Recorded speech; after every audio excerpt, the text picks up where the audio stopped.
Welcome back to the Why So Serious podcast. Brandon and Mike are back to review Thor Ragnarok. Thor Ragnarok came out last week. We're a little late on this review, but we had to get it in. Thor Ragnarok was directed by Taika Waititi, starring Chris Hemsworth, Tom Hiddleston, Cate Blanchett, and Tessa Thompson. In prison, the almighty Thor finds himself in a lethal gladiatorial contest against the Hulk, his former ally. Thor must fight for survival and race against time to prevent the all-powerful Hela from destroying his home and the Asgardian civilization. Mike, what'd you think about this film? So I saw this opening night. Actually, the day before opening night. You know how you can see some movies like the day before opening day. And previous to this movie, Thor was I liked him, but he was my least favorite Avenger. He's just, I was more intrigued by what everyone else was doing. So, I went into this movie, excited because it's like a Marvel movie, and, we're Marvel movies are usually pretty good. And I left, and I was like, that was pretty freaking amazing. Hulk was awesome. Thor was awesome. Loki, it was a great movie. It was hilarious. It was full of action, really good CGI. I saw it in IMAX, which was cool. I feel like when you see movies in IMAX, you just can't go back to normal. But it was awesome. It was hilarious. It was funny. We got Valkyrie, we got Hulk, and I know you really wanted your Beta Ray Bill, and it didn't happen. But I think short of that, it was pretty freaking awesome. Well, this film was done very well, and this kind of shows what happens when you let directors direct the films that they want to direct. Marvel's done a great job of getting a lot of unknown directors, a lot of minority directors, albeit women or people of color, or directors that you haven't heard of, like James Gunn. Everybody knows him now, but before Guardians of the Galaxy, he really didn't do much. Yo, he made the live-action Scooby-Doo movies. Yeah, there's not these directors have had a lot of the directors that they've chosen have been people that they're given a shot, that have a vision, and let them make their movie. And so this time they gave the movie to a Native American director, Taika Waititi, and he basically said, I want to make Thor into a comedy. I kind of want to make it action and all that stuff, and it still had serious parts, still has consequences on the MCU, but his whole thing was, I want to make this movie fun, and he made Thor fun. And Chris Hemsworth is excellent in comedy roles. He does not take himself seriously, but he can actually act. People think he's not that great of an actor. He's actually a pretty good actor. He just knows how to fit the role that he's playing. This reminds me of him when he was in the Ghostbusters remake, and he was hilarious as basically like the man candy bimbo character. And he went all in and dove right into that role, and he was great. In the same way in this movie, he was still Thor. He's still a powerful ass Avenger, but he doesn't take himself that seriously. And the punchlines in this movie were hilarious. And it was awesome. Everybody was great. Tom Hiddleston was always great as Loki. He was a great again. Cate Blanchett was such a badass. She might have been one of the best. My favorite villain in all the Marvel movies has been Ultron, because the dialogue in that film was unbeatable. James Spader as an actor is incredible, and the dialogue, the bars that Ultron was dropping, was just unmatched. Nobody else had the bars that Ultron had. The dialogue was amazing. Dude, I think you're a little Marvel fanboy right now. I'm talking about the Marvel movies. No, I know, but what I'm saying, you're giving them. I don't know. Okay, first of all, Marvel movie directors, not a single one of them has been a woman. No. I spoke too soon about women. I've said they've given other people chances to do movies. Ryan Coogler's doing Black Panther. Taika Waititi's doing this movie. They reached out to Ava DuVernay to do Black Panther at first, but she turned it down because she's doing A Wrinkle in Time for Disney. So they did reach out to women to do movies.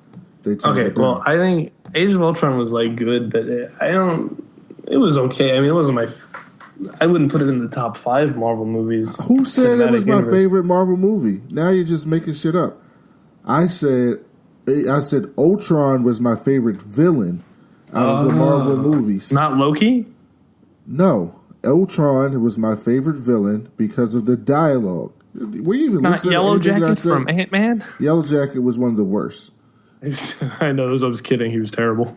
Ultron, the dialogue that James Spader had as Ultron was incredible. But Hela is by far the scariest villain we've seen so far. She was lethal. She had to kill 10,000 people at least. Dude, she killed the Warriors 3 in like the opening scene, and I was kind of annoyed. She killed all these. She killed all these people in Asgard by herself. No, I know, but I'm saying like the Warriors 3, like they were in the other 2 Thor movies, and they didn't kill Lady Sif, or at least I don't know. We didn't see her kill her, but she killed those 3 warriors, and I don't remember their names, but you know what I'm talking about, right? Yeah, she whipped their ass. Yeah, like in seconds. And in this film, Thor never actually beats her.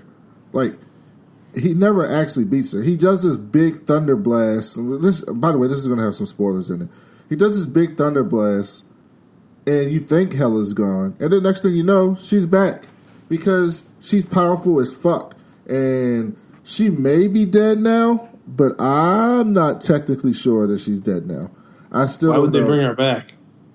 Because she was fucking great. Do you not? I know, but how, I'm not saying why. I mean, what I meant. Okay, I said why, but I meant how. Like, what would be the like Thor's done after Avenger, the next like Infinity thing. Thor's not done. There's going to be another Thor movie. They've already said it.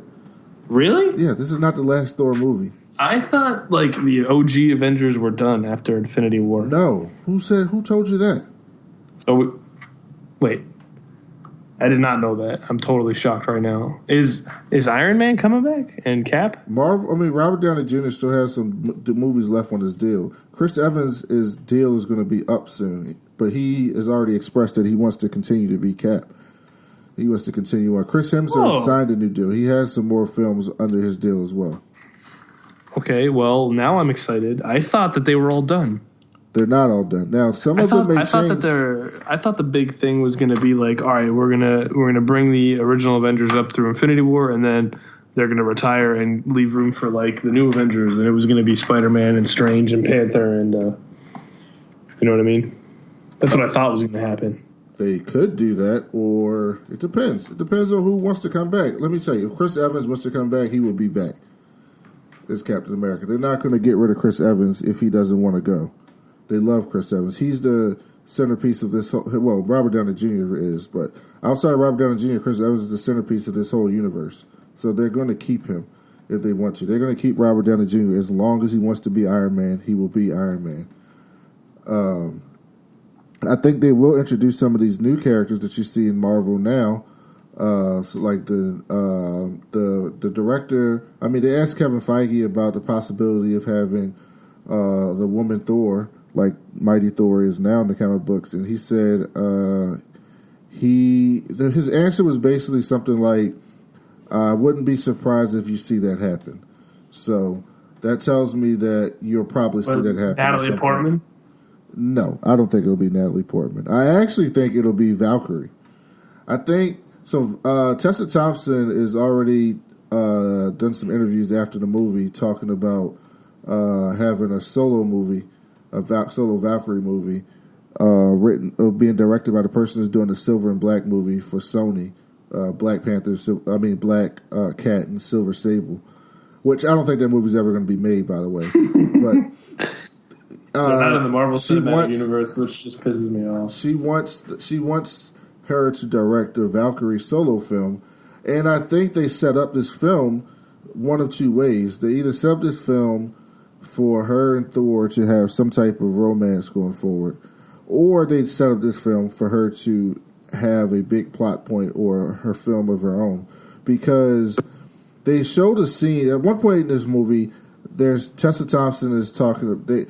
So essentially, Valkyrie is on this planet where basically the planet Hawks. What is it called? Scourge? Not Scourge. It's called Sakaar. They're on Sakaar, and she's basically like this scavenger now. And so Thor realizes that she's from Asgard, and she realizes she has a Valkyrie tattoo. And he's like, "Oh, you're a Valkyrie," and blah blah blah blah. She's like, "Yeah, that's not me anymore. Fuck that.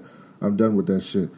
So eventually, he keeps trying to fight and find out. Eventually, she tells the story about how Hela was fucking all the Valkyries up, and one of the Valkyries saved her and took the sword instead of her. And that Valkyrie, to me, looked like what is her name?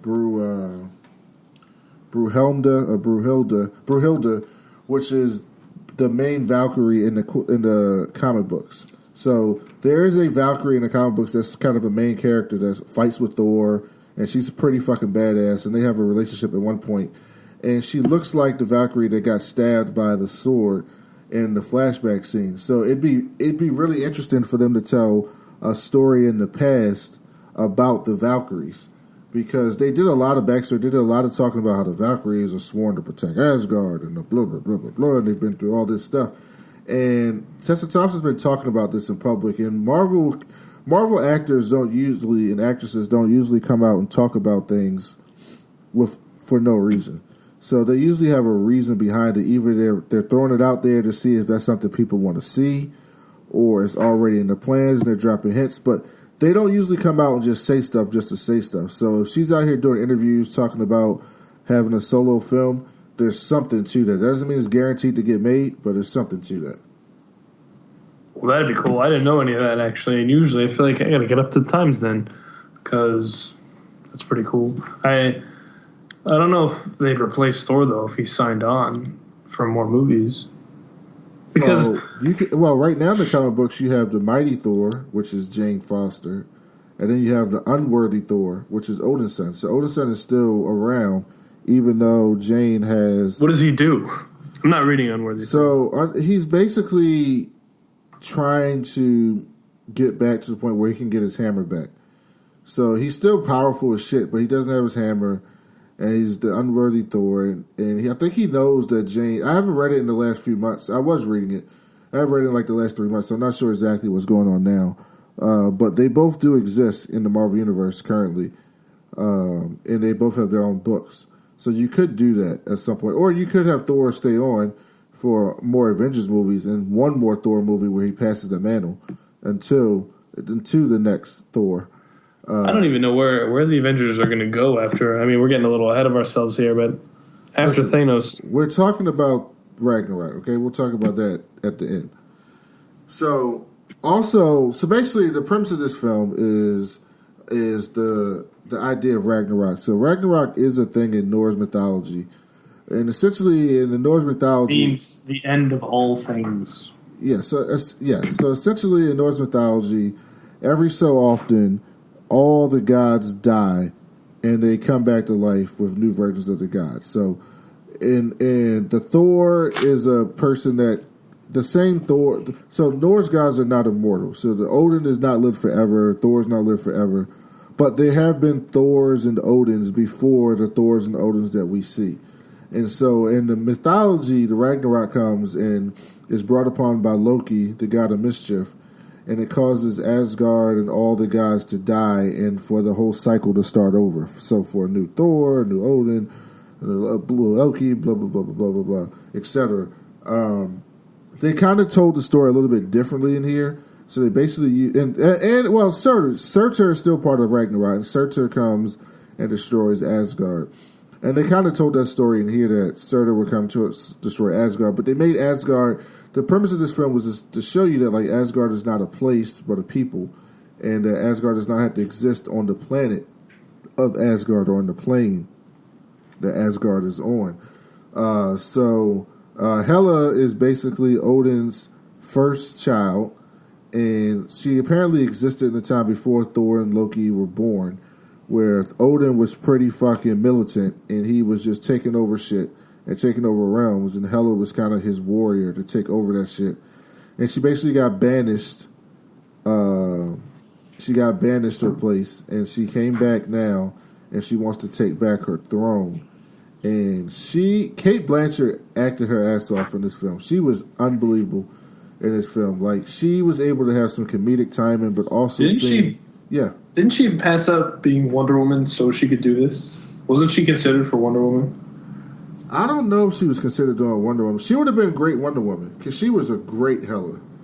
Absolutely. I heard she was considered for Wonder Woman, and then they she for whatever reason she just chose to do this instead. But I don't know. Maybe I should. We were supposed to do a history episode on Thor, but Mike didn't do his reading. But if Mike would have read, he would have noticed that they took a lot from the Simonson era of Thor in this film.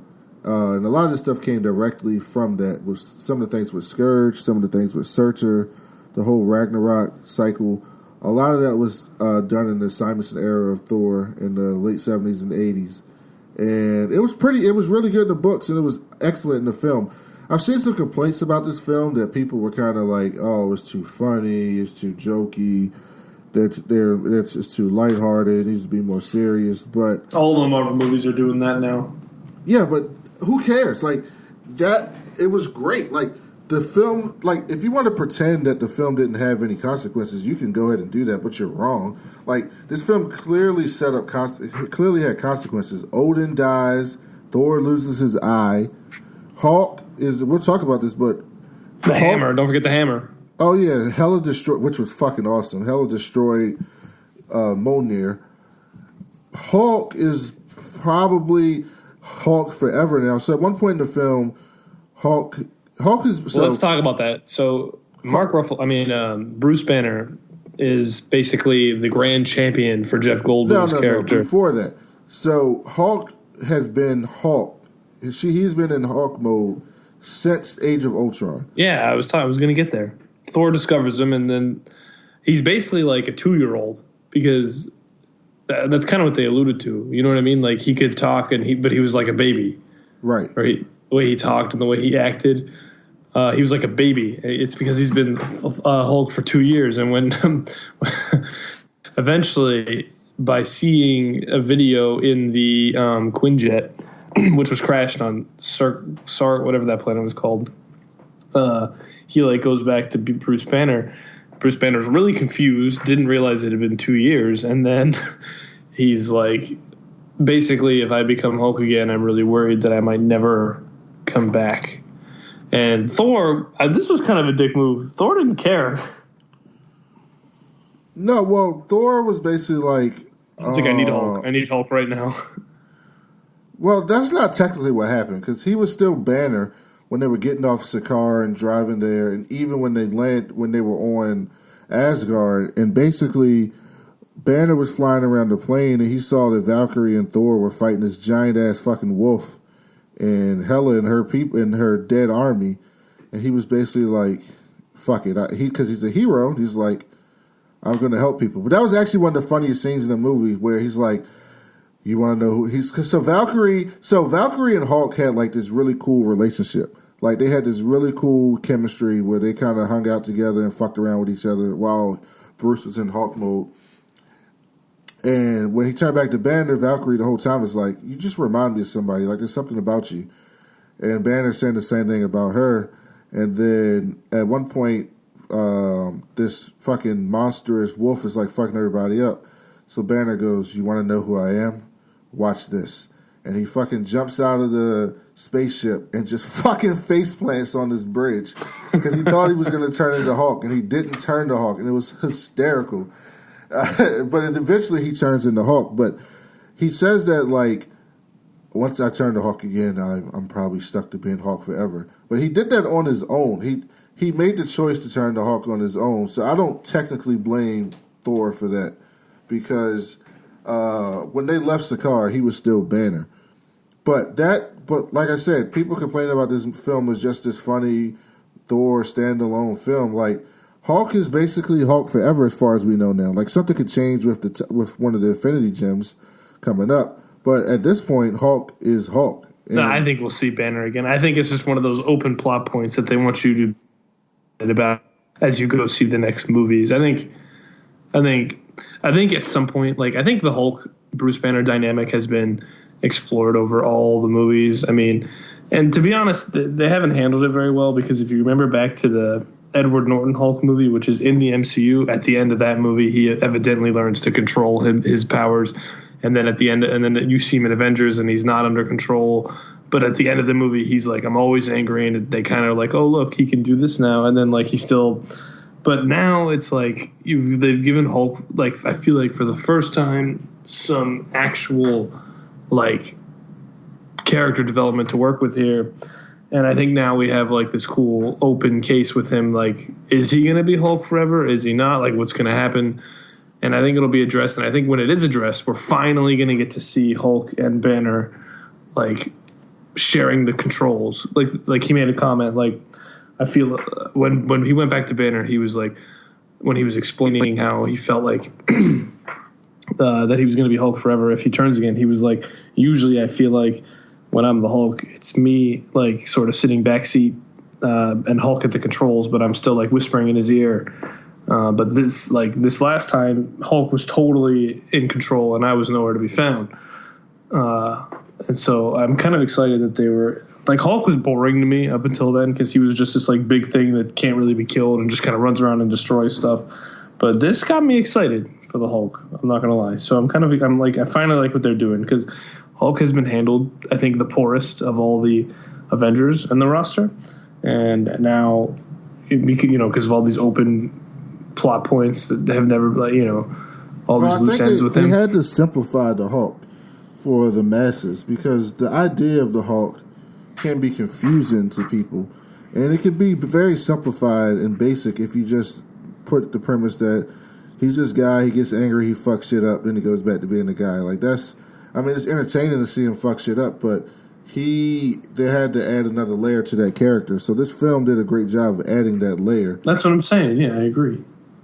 Also in this film, you get a special appearance of Doctor Strange, which is another thing that furthers the MCU, because now you have Doctor Strange interacting with an Avenger.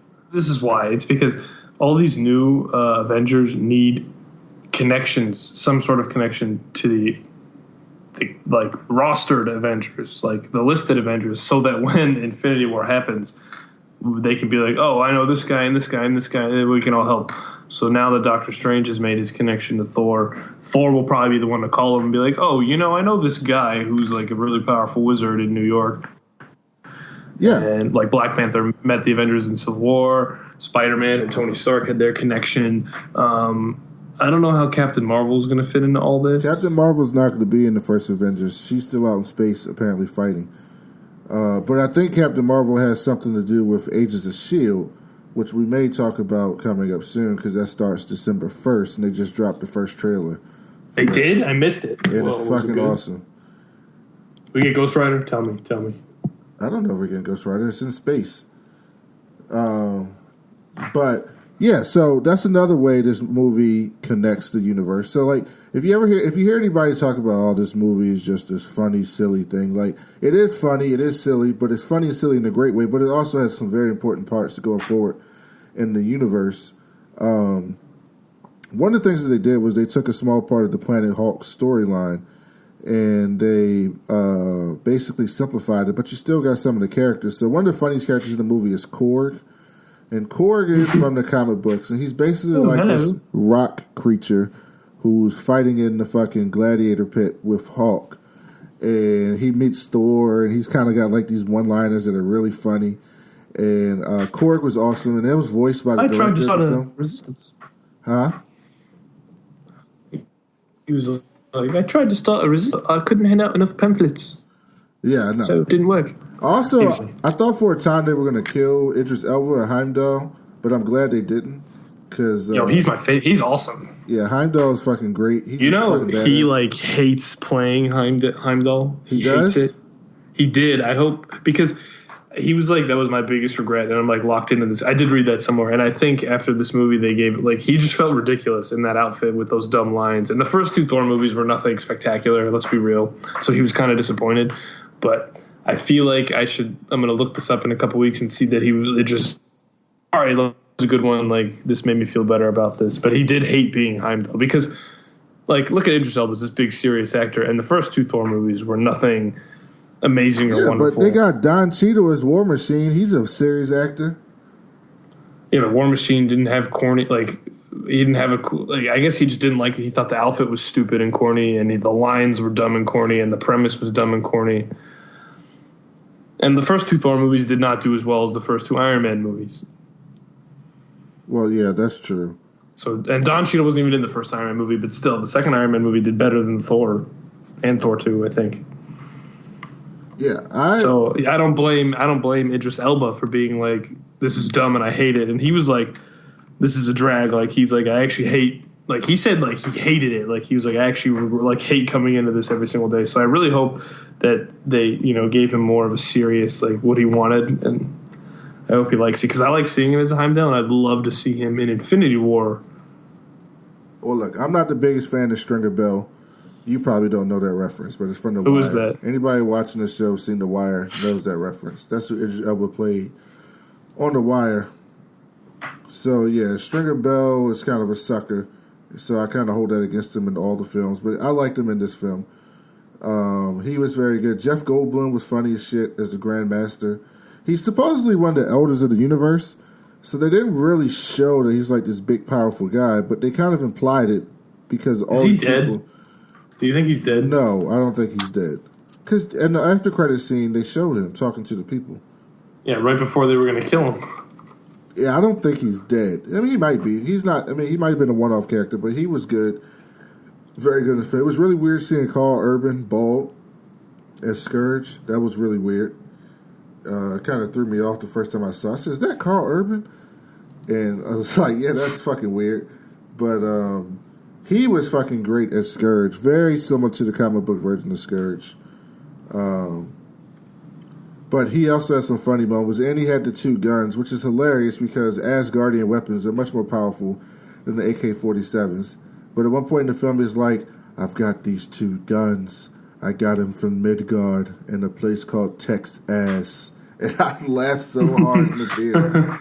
Because, of course, you got those guns from Texas. So that was really funny and a good line. The movie had a lot of great one-liners, a lot of great funny. At one point, so basically, I like what they... So going back to Valkyrie, I really love the Valkyrie character because they did this thing that a lot of movies are doing now where they're doing gender swaps. So you've seen so many movies of the man that's like a drunk and down on his luck, and he fucking goes away from his homeland or his hometown to be a scavenger or somebody who lives on the edges of society, and he's kind of giving up on things, but he's just fucking alcoholic, and he's just fighting through it, but he has a good heart, and then something triggers him, and he comes back to being good. You see that all the time. That's a common trope in the film.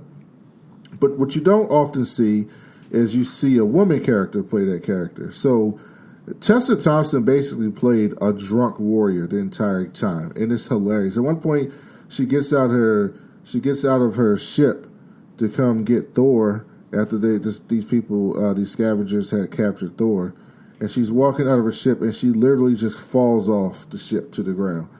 And she's so fucked up. The whole time movie, she's just drinking, and she's like, all right, I'll do this if you give me some drink. And she's drinking with Hulk, and at one point she tells Thor, like, all right, I'll give you until I finish this bottle to talk to me. And she just downs the fucking bottle in like 5 seconds. Like a complete alcoholic. And it's great to see how they kind of changed the roles up. How Hela was really the first female villain in the MCU. And she was a fucking badass. Like, she fucked people up. So I kind of like when they kind of change the roles of characters, do some gender changes, gender swapping, and make things a little bit different than the way they typically are in the films. Because it really creates an environment where, you know, it allows characters and people to play different types of characters and gives more variety to your films. Yeah, she was great, and I think that they're doing a little like love story for the two of them. Well, here's the thing: feel the same way. The Valkyrie character in the comic books is a bisexual. So at one point, Valkyrie is into Thor, and another point, she has this relationship with Lady Sif. So I'm not. Who wasn't even in this movie. Who wasn't in this movie? Correct. But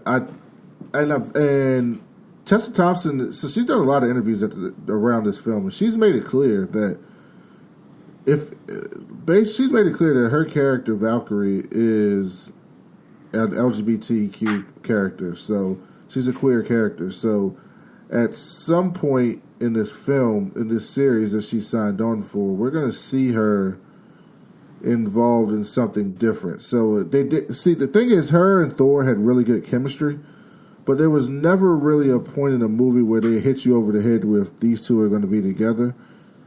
But they did have really, really good chemistry together in this film, which is interesting to see about that. So I guess the big part of this film is at the end of the film, Surtur does come to Asgard and he destroys fucking Asgard, and a lot of consequences. The Asgardians and Thor and Heimdall and Loki and Hulk, they get on this ship and they leave Asgard, and you see them getting away from Asgard, and the movie goes off, and then you get an after credit scene and the ship's flying through space, and then next thing you know, this gigantic fucking ship comes out of nowhere in front of them.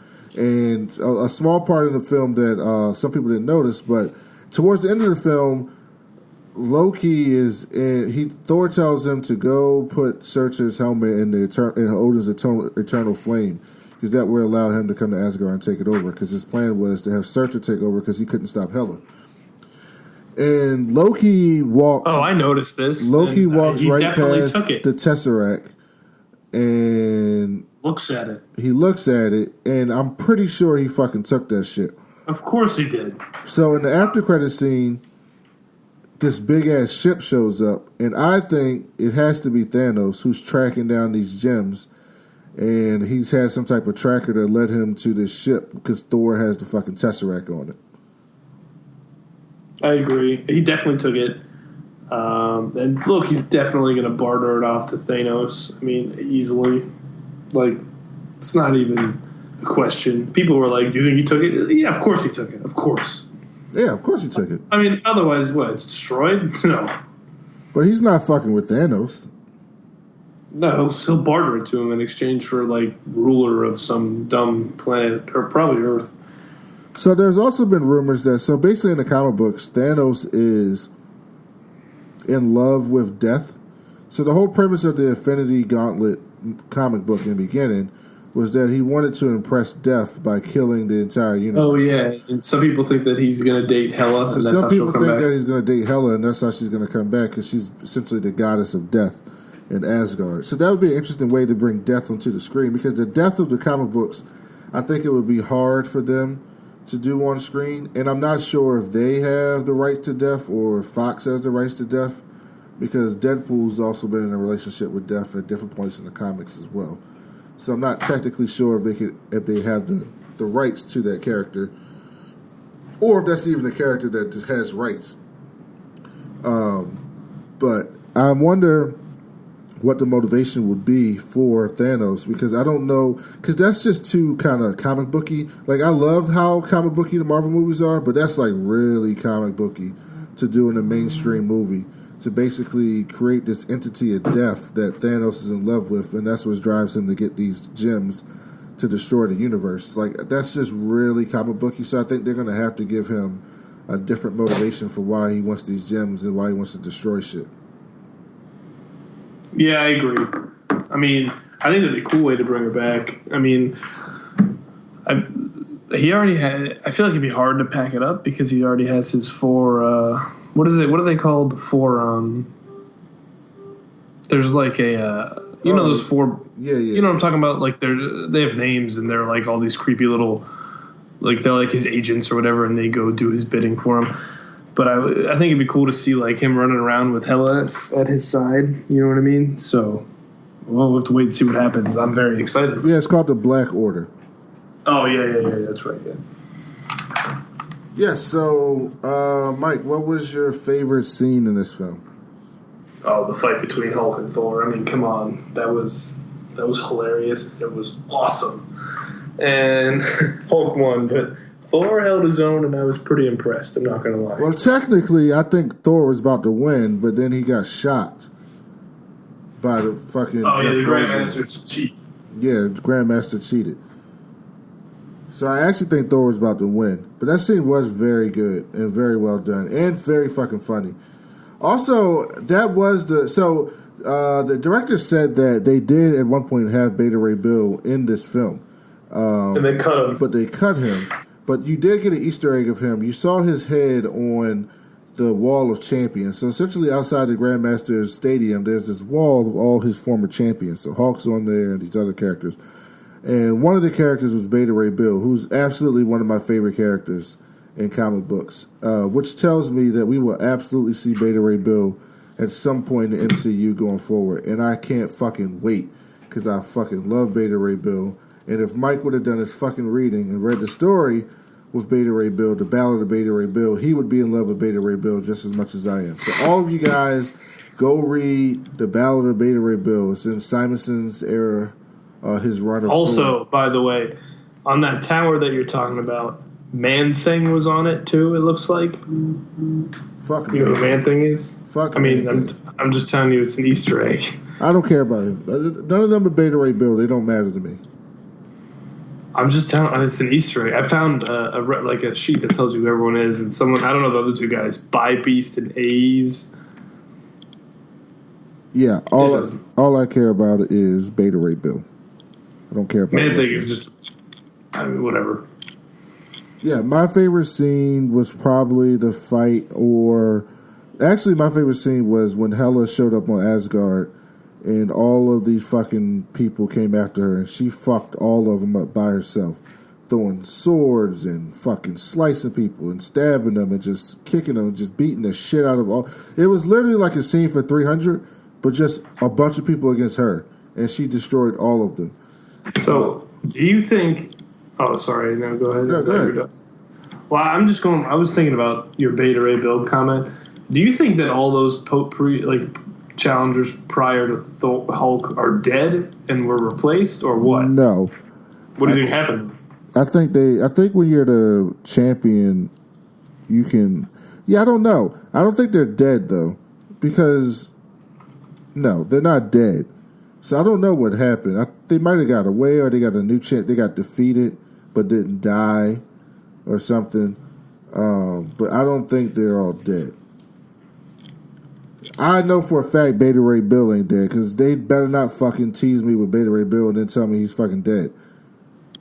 I don't know if that was a teaser or an Easter egg.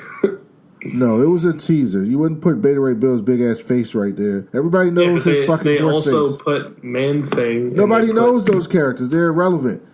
Beta Ray Bill, everybody knows his fucking horse face.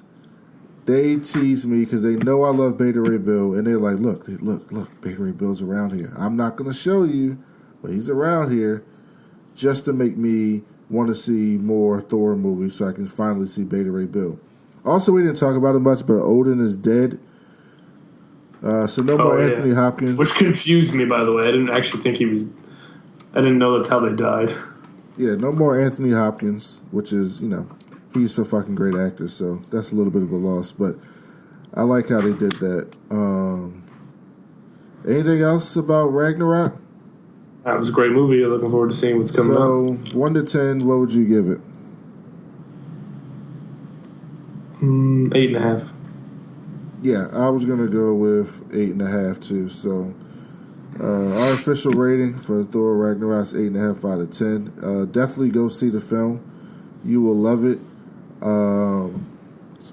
And you can catch us next. The next film for the MCU is Black Panther, which, if anybody knows me, I don't think I've ever been more excited for a film in my entire life than I am for Black Panther.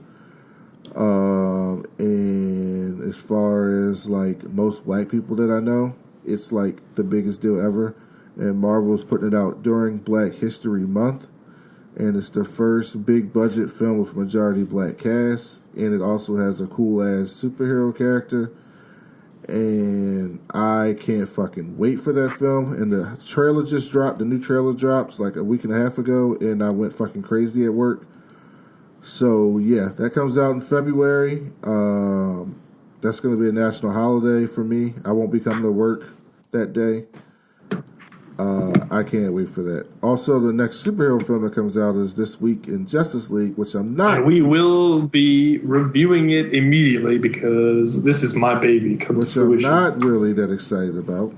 I am. I'm giving it the benefit of the doubt. Don't ruin this for me. Well, see, because here's the problem with Mike. Mike thinks anything with Batman is good, and he ignores all the bad stuff surrounding it. So you put Batman in any film, and he'll think it's good. If Batman was in that terrible Halle Berry Catwoman film, Mike would probably think it was good.